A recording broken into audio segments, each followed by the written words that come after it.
ମୁଁ ବାଦଲ ସେଠି ଗଞ୍ଜାମ ଜିଲ୍ଲାର ଖଲିକୋଟରୁ ଆସିଛି।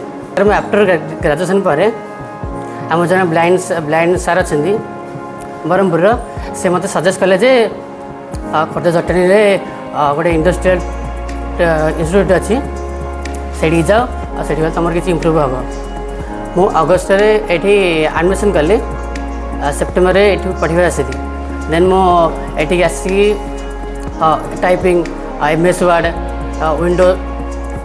विंडोज तार किसी सर्टकट कीज देन इम्प्लीमेंटर स्किल्स एमती बहुत किसी शिखुची ये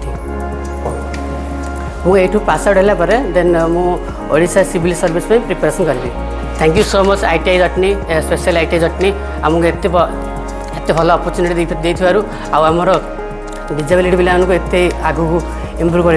नमस्कार।